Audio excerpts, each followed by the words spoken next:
So good afternoon again, everyone. Thank you so much for joining us for our webinar today, The Value of a Hand Raiser. My name is Jen Lennon. I am a marketing specialist here at the Stelter Company who is hosting this complimentary webinar for you today. I'm here to introduce our presenters, but before I do, I just want to say a couple words about our series. As an expert advocate for asset-based giving, the Stelter Company is committed to providing innovative solutions and education for our industry. We pride ourselves in being a bridge builder for the nonprofit community, and as such, we're happy to host this complimentary webinar today, as well as a whole slate of webinars throughout the year that will connect you with experts from across the country to assist you in maximizing revenue across your portfolio. So today is our seventh in our series this year. Still on the docket for this year is Stacy Solman. She's the Chief Legal Officer and Vice President for Personalized Philanthropy for the American Committee for the Weizmann Institute of Science, and she will present on November 16th.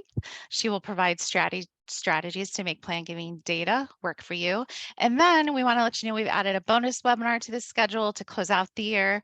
We've invited Eddie Thompson back to join us along with Nathan Stelter, and they will be discussing what fundraising excellence looks like with a special emphasis on the National Association of Charitable Gift Planners, National Standards for Gift Planning Success.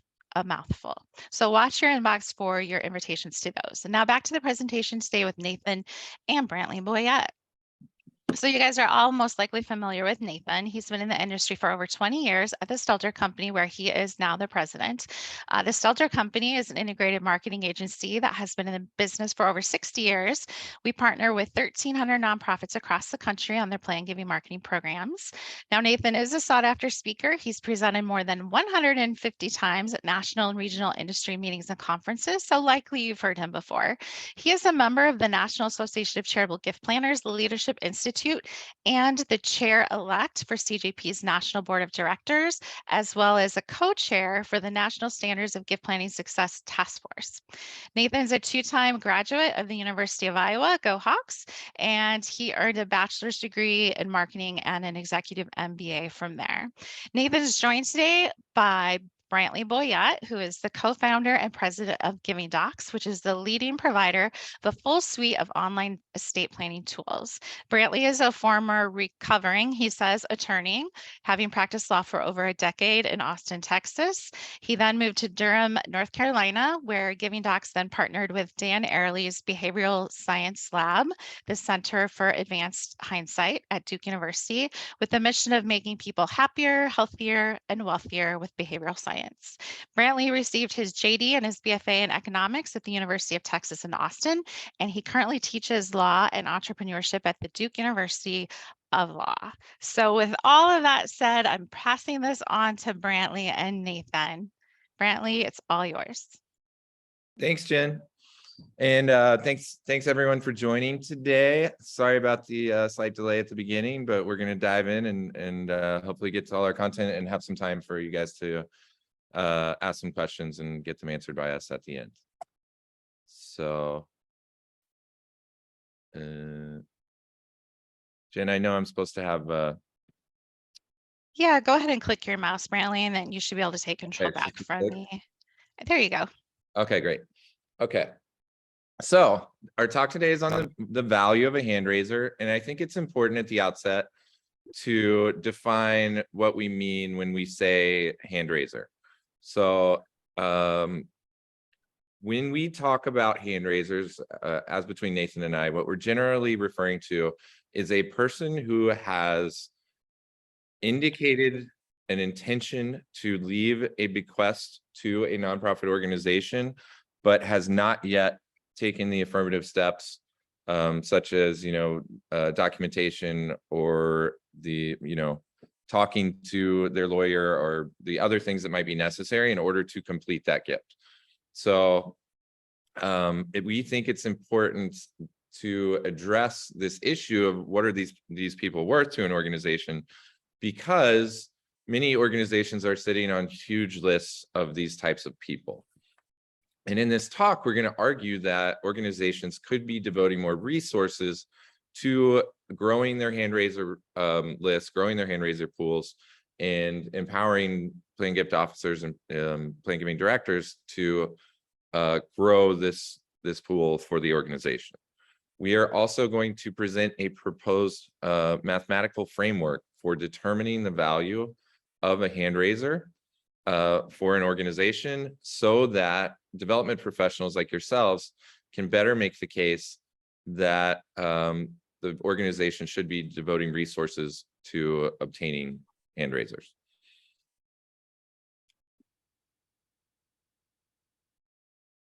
Sorry, there's just a little pause. And why do we do this? Why are we having this talk today? It's because we have more hand raisers in our pipelines than we ever have before. Some of the tools that have helped grow these hand raiser pools are the tools that Nathan and I use in our everyday business. Survey marketing, online estate planning have greatly helped organizations identify these types of people who have this intention to leave a gift, but have not yet done so.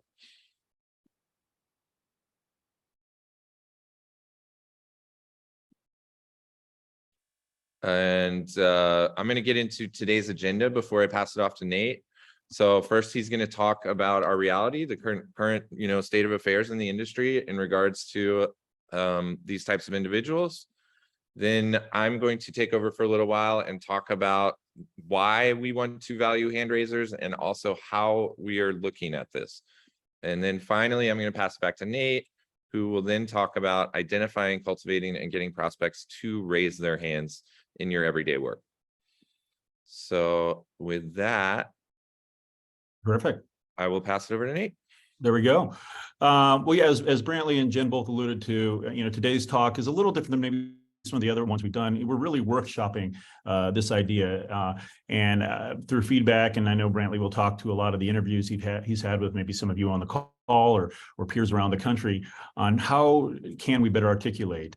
And this was really of keen interest to me because of the work we do on the National Standards Task Force with how do we better articulate the value, the long-term nature, obviously, of the type of philanthropy we're in. How do we better understand where we're having success and where we're not? And so definitely, we did mention we're leaving some time at the end, but as questions come in, I know there's a Q&A area. Do feel free to leave those because we want to make sure we get as much feedback, not even just during today's talk, but afterwards from those of you on the call. My point here, as far as our reality, and as Brantley alluded to, our job's tough. As far as getting people to raise their hands, this is not like annual giving where we send out an email, we send out marketing and somebody says, yep, time to change my will. I'm going to do this right now and make the gift and all the things.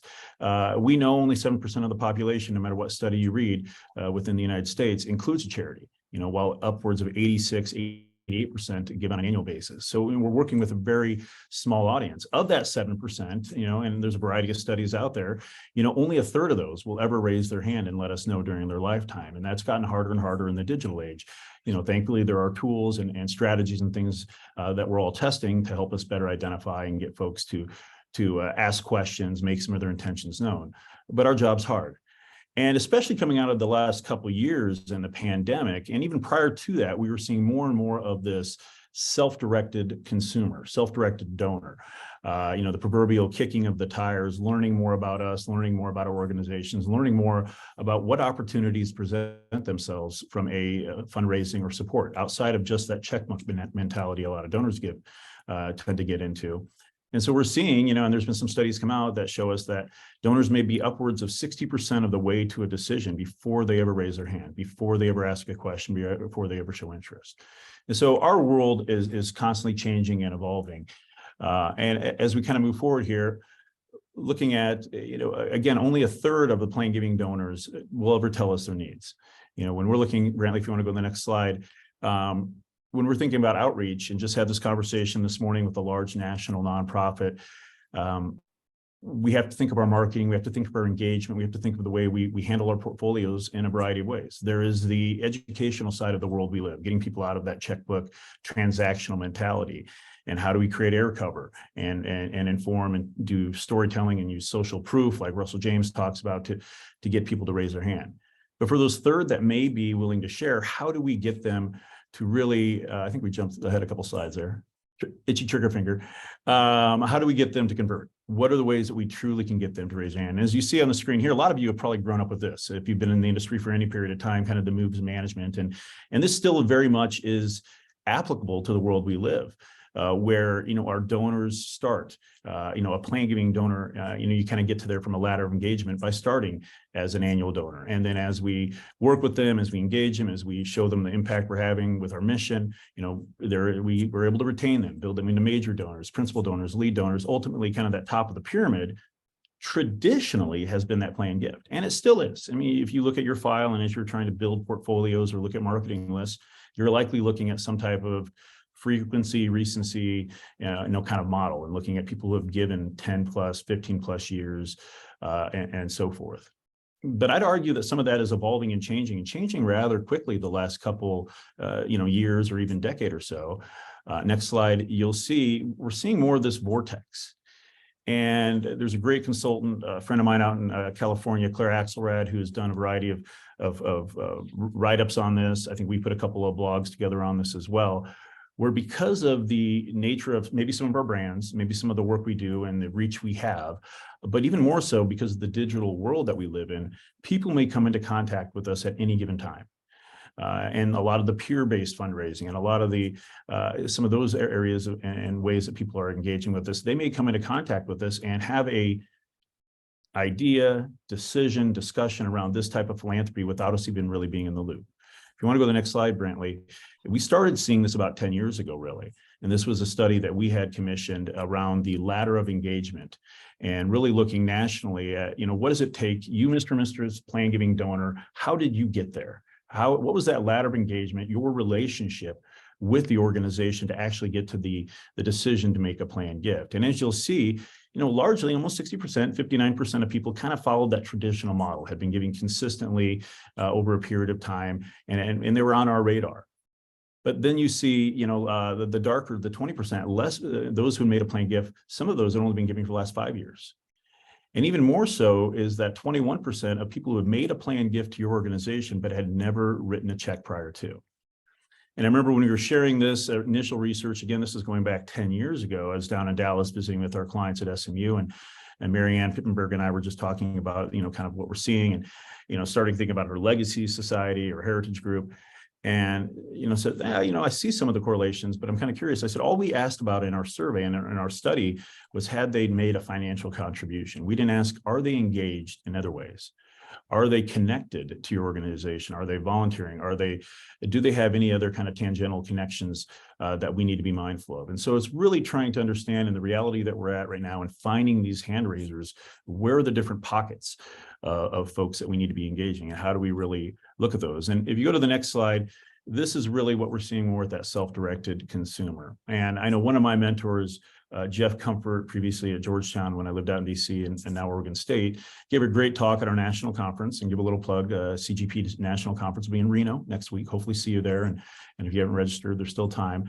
But he gave a great talk around how over maybe a dozen years ago, we were losing our seat at the table. I think it was him and Cynthia Krause giving a talk around, we used to be as good fundraisers, holders of the keys. If a donor or prospective donor had questions around how to structure a gift, or even needed bequest language or tax ID, they had to come to us. Heck, even our peers, our allied professional peers, weren't as versed as they are now in the charitable giving techniques and had to come to us. And so our world has continued to get harder and harder as far as getting a seat at the table. And I think part of the reality that I wanted to set up as we get into some of the work that Brantley and the team and we've been doing to try to figure out how do we value a hand raiser is, it's hard, and we want to identify ideas, and I'll share some examples because I'm a visual learner at the end of this talk on ways others are doing this, but we want to help you and help the industry better articulate where these folks are and what they're doing. And so as we kind of transition to Brantley's section here, really just wanted to kind of lay the groundwork at the next slide here, Brantley, with just the reality we're faced. A lot of us are living this every day. The ladder of engagement is evolving. Is how does somebody get to this type of decision? When do they get to this? What are the tools, digital, print, one-on-one conversations, working with their allied professionals? But being mindful that this is a self-directed world. We want to be good stewards for our donors and answer questions and guide them along that journey. But we have to be mindful that we may come into that journey at a different area. And so what does that look like when it relates to really getting people to raise their hands? So Brantley, I'll hand it to you to really get to kind of the meat of our talk, and you can kind of ham and egg this for the next 30 minutes or so. Thanks, Nathan. And I would like to highlight something Nathan pointed out earlier in the talk that the work that we've done on this next section has been highly collaborative. So we interviewed a number of plan giving directors and consultants and luminaries in the industry to kind of get their feel for this topic. And it was something that Nathan and I had been workshopping for a couple of years and something we'd been thinking about. So we had some pretty pointed interviews to try to get to the meat of how the industry is seeing hand raisers right now and how we could help change those perceptions or improve them.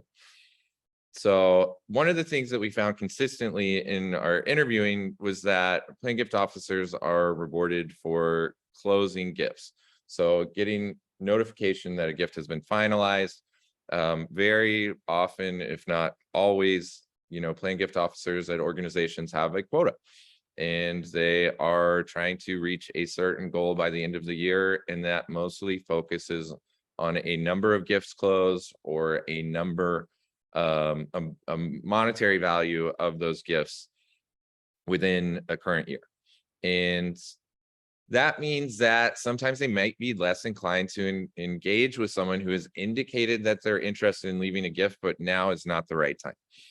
And that means they, are incentivized to go out and after these lower hanging fruit and the people who are interested in leaving a gift right now, but not really to build relationships with the hand raiser class because they need to, they need to hit their quotas.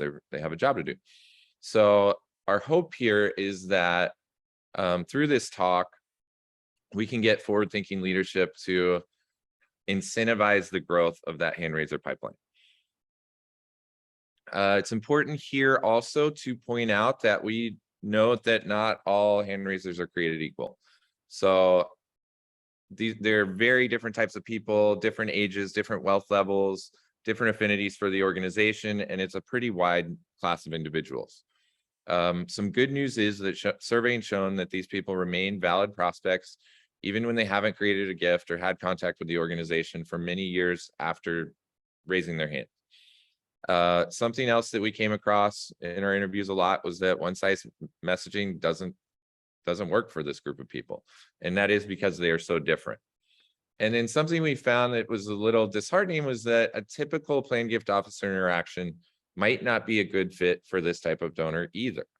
And that has to do with, a plan gift officer being interested in closing that gift in this fiscal year or knowing that it's going to close in the next fiscal year, having some kind of, deadline associated so they can figure out how much of their human capital time to spend with this individual. And we had more than once this really excellent suggestion that an organization could have a specific outreach person who does a totally different type of outreach for this class of individuals. And that's a person who doesn't have quotas and is just interested in maintaining relationships with these individuals and isn't putting a pressure on these people to create a gift this year or in any given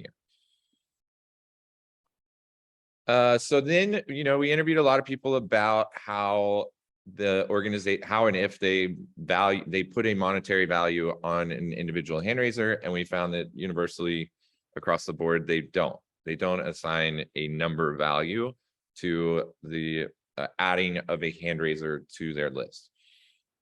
And a lot of them said, I've been thinking about this for a while also, and wondering, I have this big list, I have this big pool. We don't assign any value to it, but I know it has a huge value to the organization, but I have to get my plan gift officers to meet their quotas in each given year. So that's kind of, what comes first. And I haven't really had a lot of time to think about this. A term we've coined over here at Giving Docs and Stelter is gifts under management. And the reason we've done this is we'd like to think, and we hope that you all are thinking of the bequests that you have confirmed as really assets under management by the organization. And these bequests have carry costs like any other asset, and you have the potential to lose them if they're not properly maintained. So we want to recognize and acknowledge that, first of all, treating these gifts like a class of assets under management is healthy for the organization in a financial sense. And then also understanding the costs related to that is important for understanding, what this pipeline is actually worth to the organization. So for example, there are real costs to having someone in your legacy society for 10, 15, 20 years. And we want to be cognizant of those costs when we're thinking about this, this asset class, as we're calling it. And then, you may spend money trying to maintain this asset and it can go away for reasons under your control.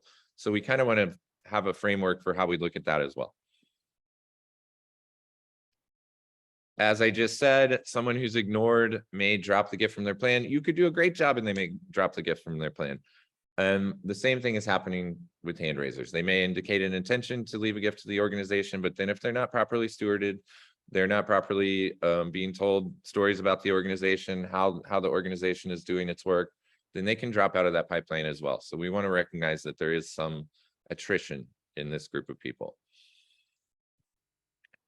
And then we've talked about this. I talked about this a little bit up front, but we're once again trying to get to the place where we want to give PGOs a reason to continue relationships with these hand raisers and understand, how much of their time should they be spending? How much money should the organization be spending on this group of people?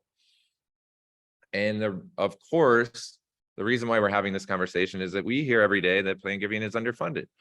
And we know that, plan giving brings in 10% of overall revenue for nonprofits. And we also know that nonprofits aren't spending 10% of their fundraising dollars on their plan giving programs in general. So the case has to be made there to fund converting hand raisers to plan gifts and also maintaining the pipeline of hand raisers. And so thus far, we found that organizations are not good at assigning value to that pipeline.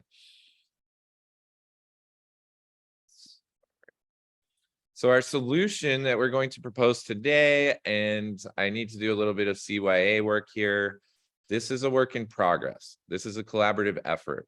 All of you on this webinar today, we are looking for your feedback. We are looking for pointed questions. This is something that we want to build over the next couple of years. And we're not saying that we found all the answers or presenting them as such today. However, we have developed a framework to understand or apply a monetary value to a hand raiser pipeline for an organization. And more CYA stuff, this is not a one-size-fits-all solution. All organizations are different. They have different donor affinities, different types of engagement, changing political climates, unforeseen events. They have different donor wealth levels. They have different average gifts. They have different ages in their pipeline. So all of these things kind of need to be accounted for when you're trying to figure out what the value of your hand raiser pipeline is. And then the other CYA thing that I'll say is that accurately predicting the future is difficult. So we use past performance as an indicator of future probability without saying definitely this is how things are going to turn out. And what I'm trying to tell you is, don't go to your CFO after this talk and say, Brantley told me exactly what we have in the pipeline down to the dollar, and therefore I need to hire more staff and we're going to spend more money on this and that to grow this pipeline. We're working on it and we want to give you the tools to do that. But once again, this is a work in progress. So a couple of the things that went into building this mathematical formula is assumptions. So we assume that a percentage of hand raisers in the pipeline will convert to plan gifts in any given calendar year. Some of these will be reported. Many of these will be unreported, as you know. And we interviewed a lot of people about what they think of good average of, conversions of hand raisers in a given year would be. And we kept coming back to this number of around 3%. So when we built a calculator, we started with this number as the baseline and made it something that you could change based on what you know about your organization and the people in your pipeline. The other assumption that we're making here today, and I've talked about this already, is attrition. We know that a certain number of people are going to leave every year. They're going to change their mind, and worse, they're almost certainly not going to tell you that they changed their mind about their intention to create a gift for the organization. So for the purposes of the formula today, we start with a conservative estimate that 1% of these people will drop out on their own in any given year. And then for just to get the calculator started, we asked a lot of people about average gift size. And we went super conservative on this and for the purposes of the calculator and started at 50K. Whoops. And that's something that you can change. Each time we do this, we do a poll, and we're going to do that in a second here. Generally, we find that the people that are attending our webinars have a higher average, or our talks have a higher average bequest than 50K, but that's something that you can change in the calculator.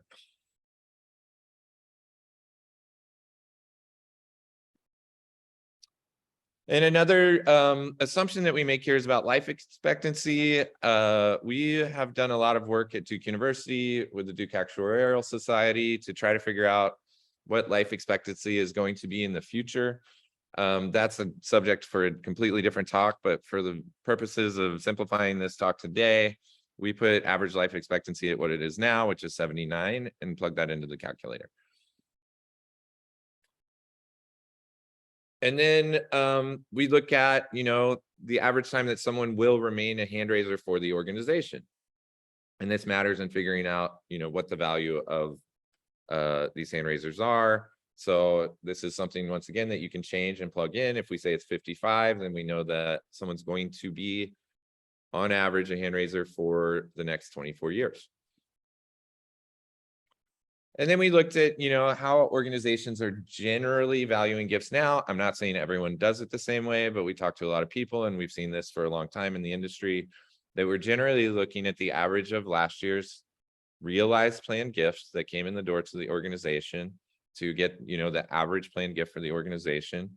And then we apply that to this year's unknown gift commitments.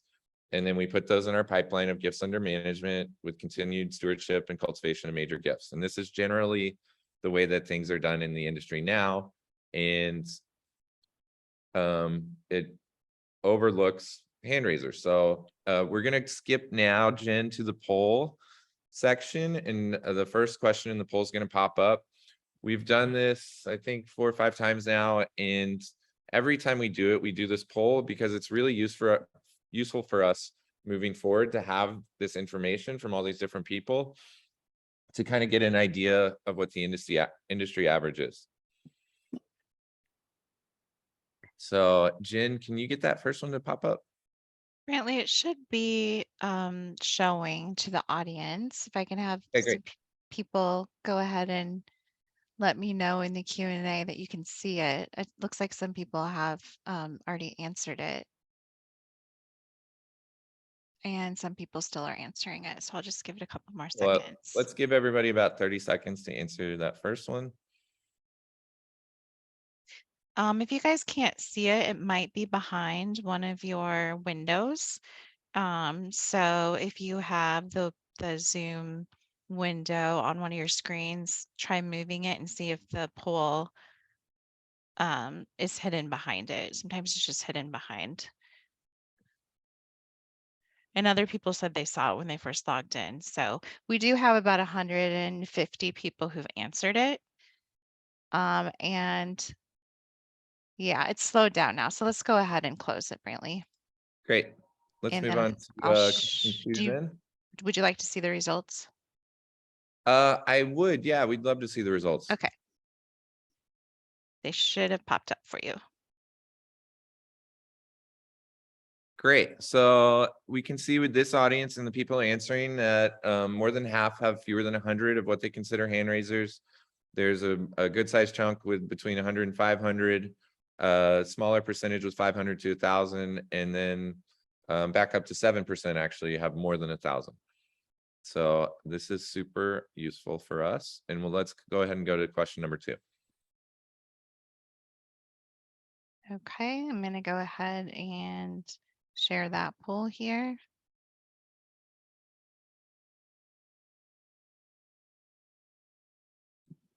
Sorry, it's taking me just a second here to get it to work. More technical issues.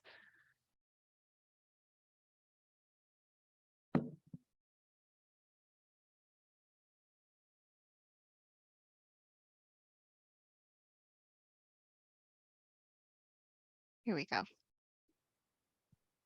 You should all be able to see it now. And I see people are answering it. So here we go.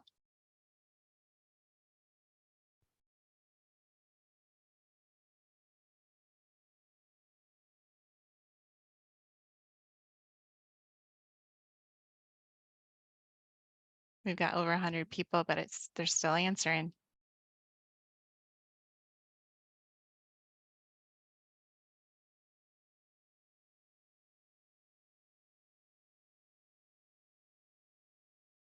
Okay, we've slowed down. We have about 130 people have answered. I'm going to go ahead and end the poll.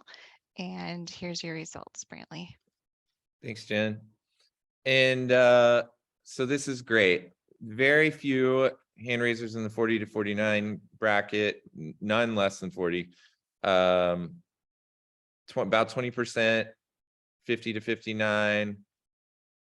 The majority in the 60 to 69 range, and then less in the 70 to 79 range, of course, as those donors are getting closer to that life expectancy. So let's go ahead and jump to the third question. And there is your third question.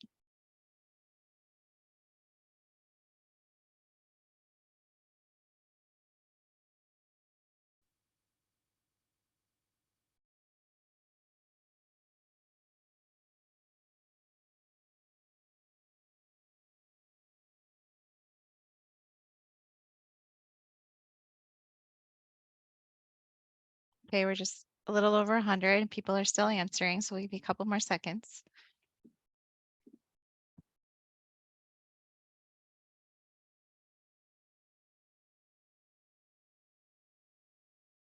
And we've slowed down. I'm going to go ahead and end the poll. And here's your results. Thanks, Jen. So we're seeing, yeah, once again, every time we do this, there's less that are under 50,000, about 40% in the 50 to 100 range, which tracks, and then a full third are over $100,000 on average, which is amazing. And then 7% of y'all have a more than $250,000 average gift, and a handful of you have an average over $500,000. So once again, really useful for Nathan and I as we continue to build this out. And Brantley, you'll need to click again to take control back from me now. I think I did. Okay. Does it look like I got it? Give it a try. Okay, so getting into the actual equation, and I'm gonna move through this quickly because we're a little short on time, but I want to cover this all. So working with the scientists at the Center for Advanced Hindsight and some of the members of the Actuarial Society and some other really smart people in the industry, we were able to create an equation which is starting to value hand raisers today. Not to say that we've figured everything out, but we're going to show you what that looks like now. So this is what it looks like. And this is basically a modified customer lifetime value equation, if you've ever seen one of those.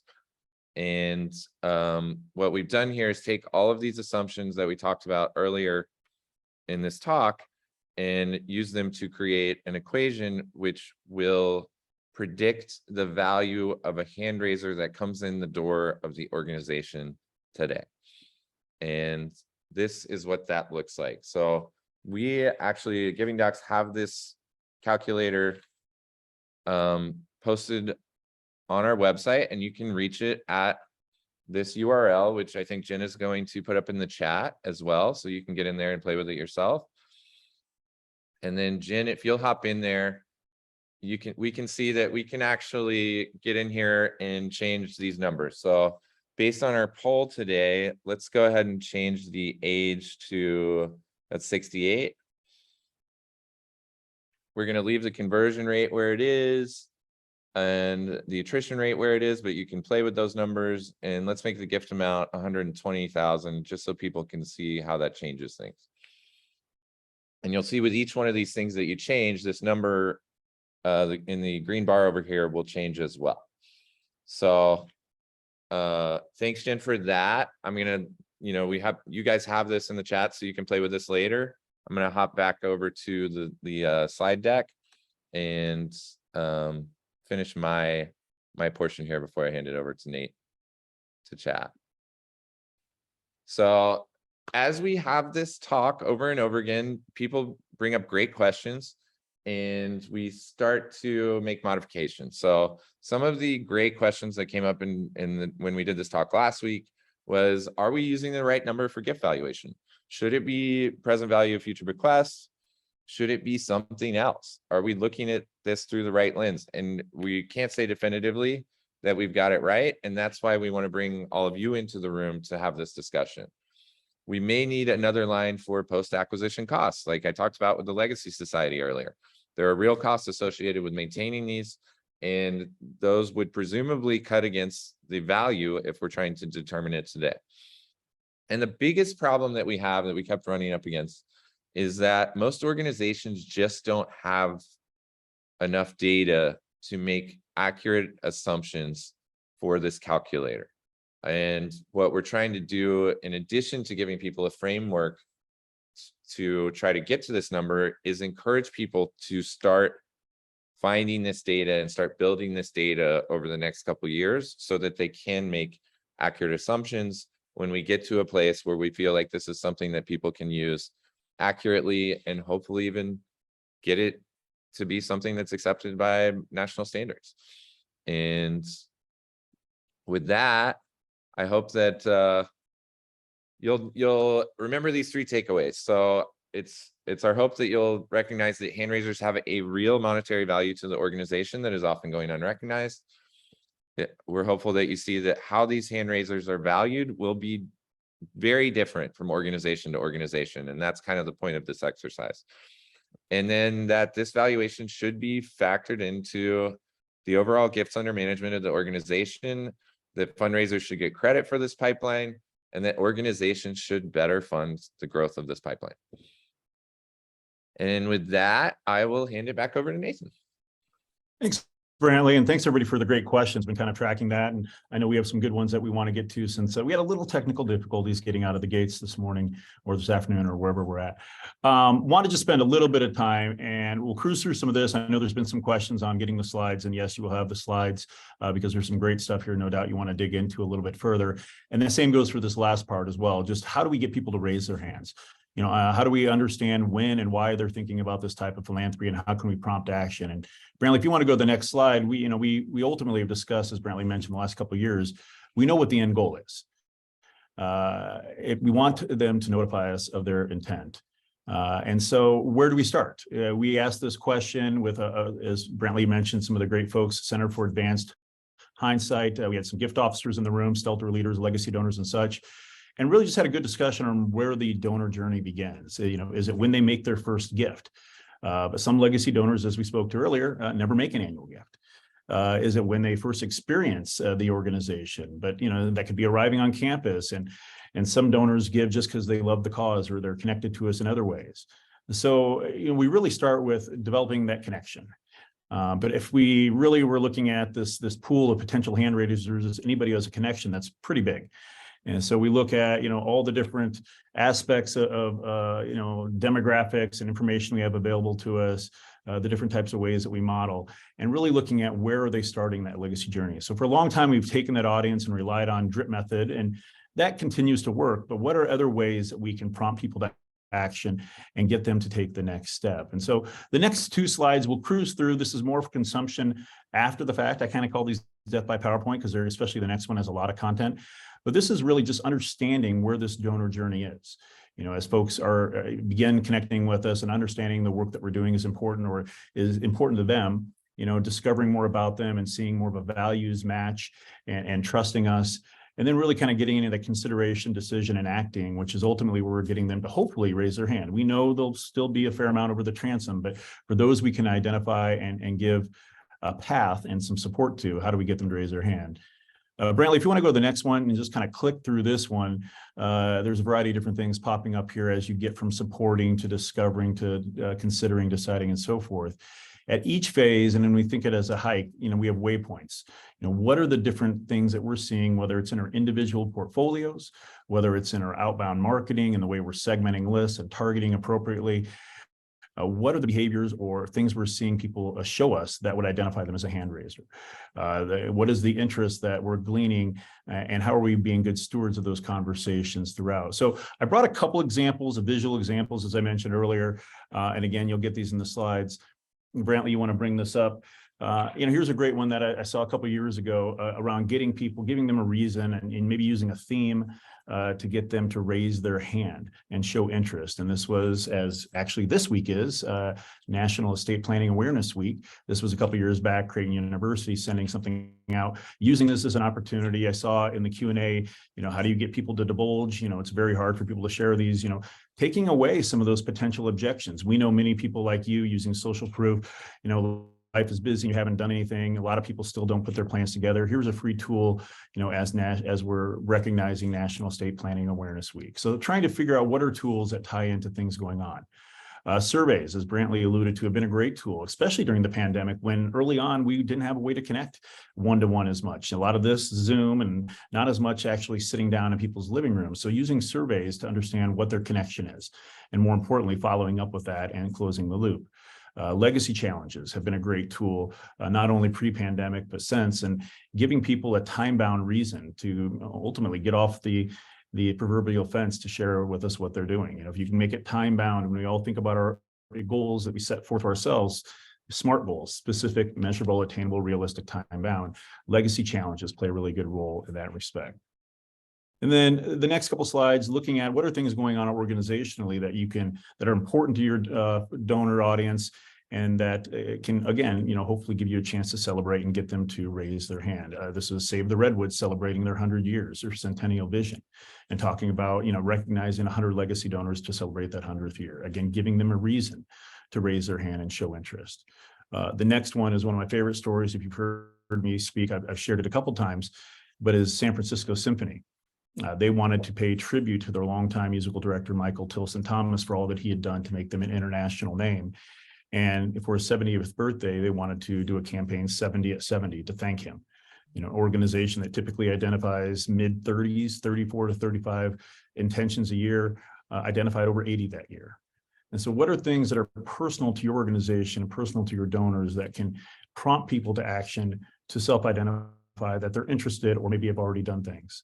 And finally, the next one is, again, a university client of ours, Adelphi University, where their outgoing president in that last 12 months was kind of doing the rounds, and actually made this very nice personal appeal. If you've ever been influenced by this type of professor, or if you've ever sat in the stands or so forth, your legacy belongs here, and his legacy belongs at Adelphi. The most successful thing they've done, because it was very personal and tied to that organization.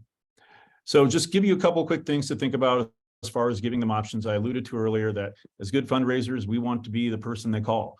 We want to be the one that they reach out to and ask questions of, but they may not know us. They may not trust us yet. So how do we make sure we're set up for success digitally? The last year or two, Plain Giving, which is typically the most reflective type of philanthropy, became a little more reactive as people were faced with their own mortality and having to think through updating their plans or creating their plans. So give people options.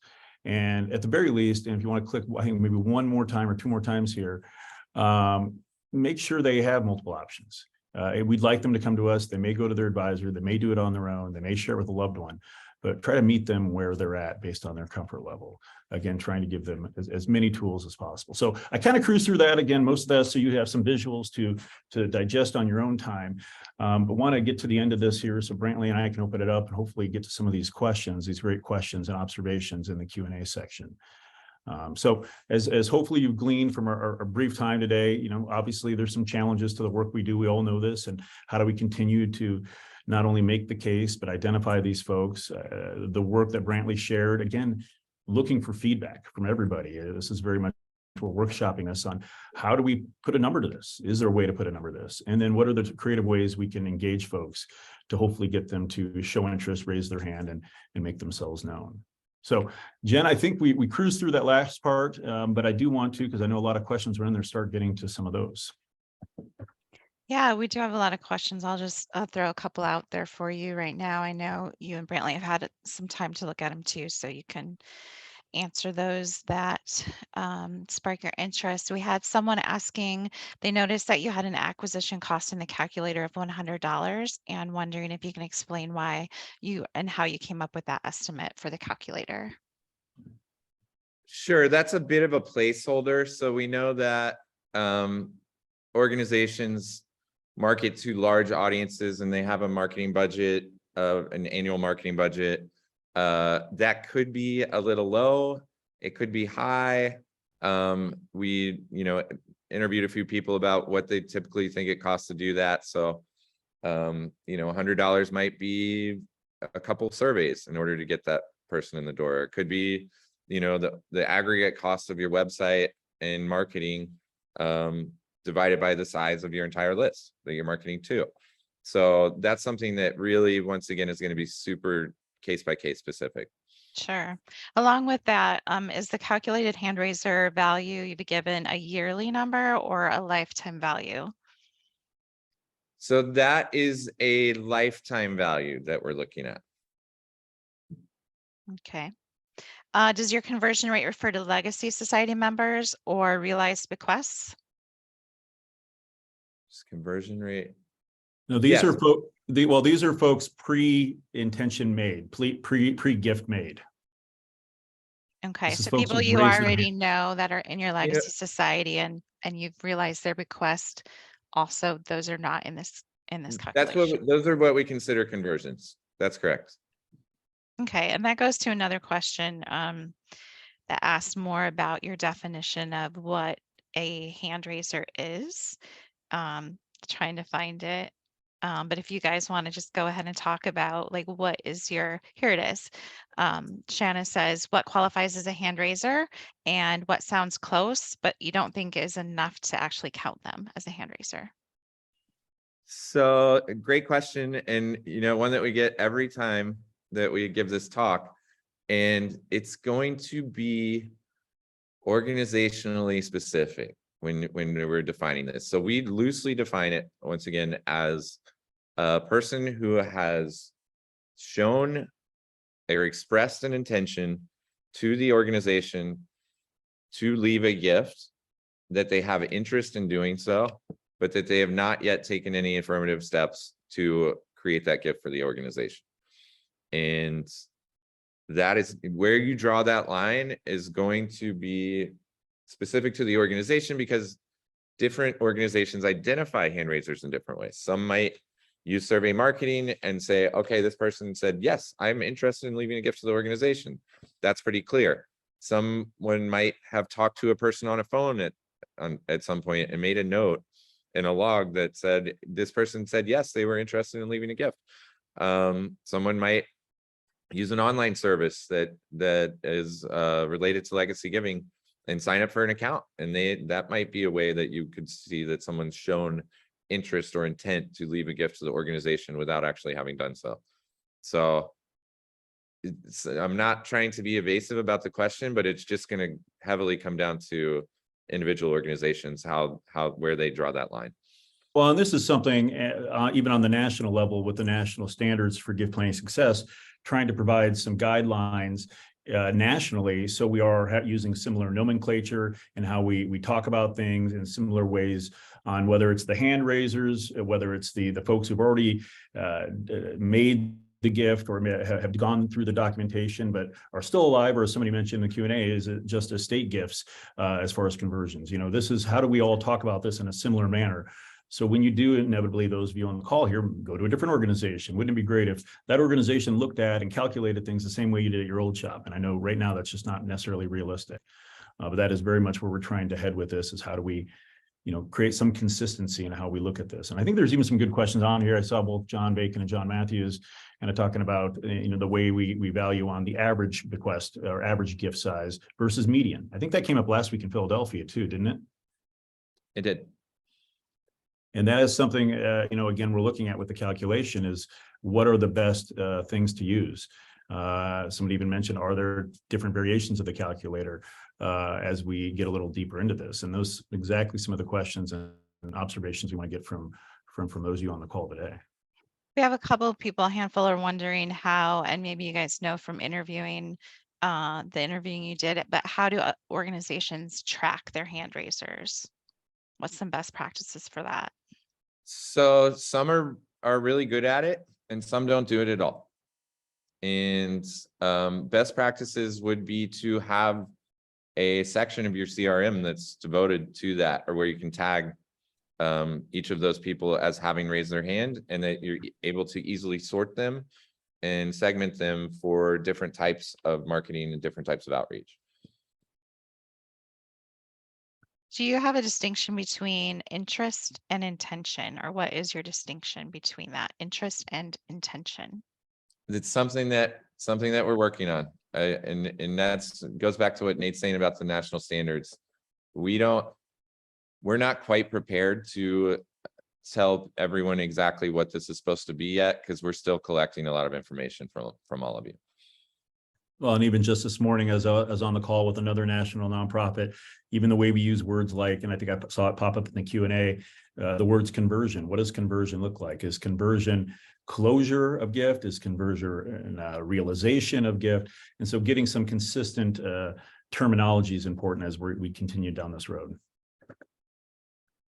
So I think you started addressing this, Nathan, but John has two questions. First, when calculating the average bequest, do you suggest not counting the largest and or the smallest gifts?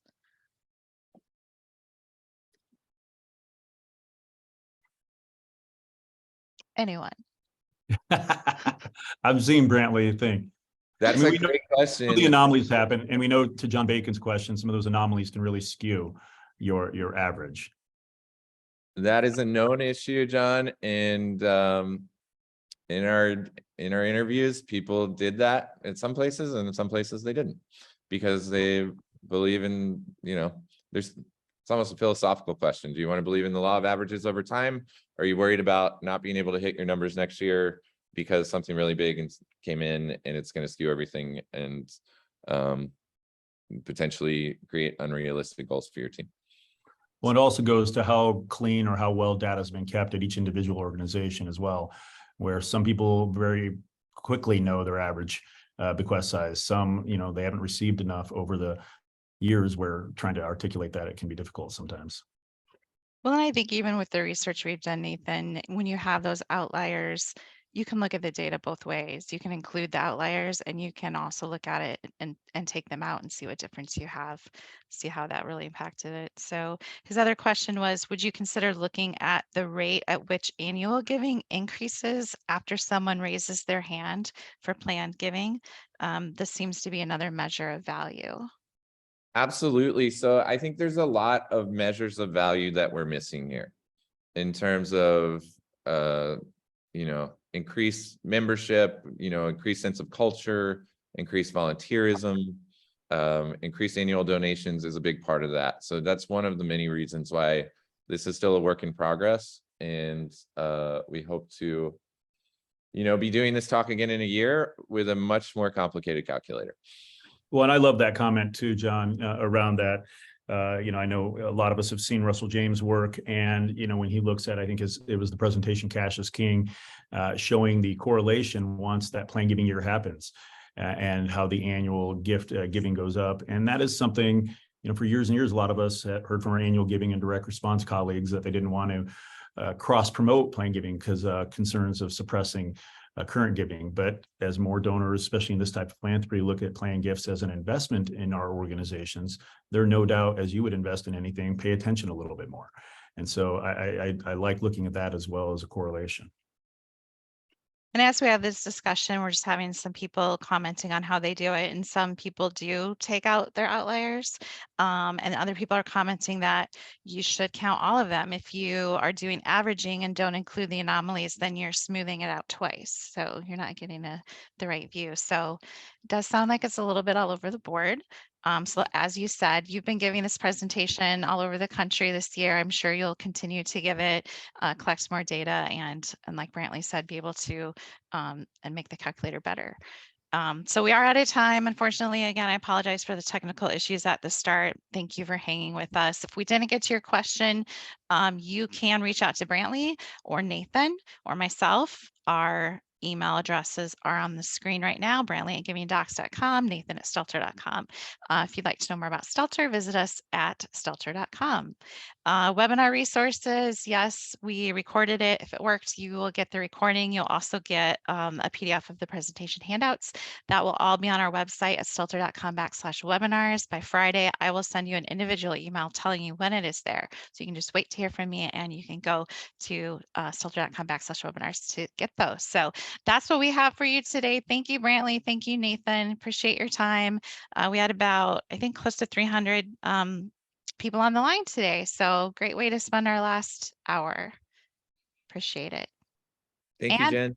Thanks, Jen. And everyone look for your next invitation coming soon. I think the next one's in just a couple weeks, the beginning of November. So watch your inboxes. Thanks, everyone. Have a great afternoon. Bye-bye.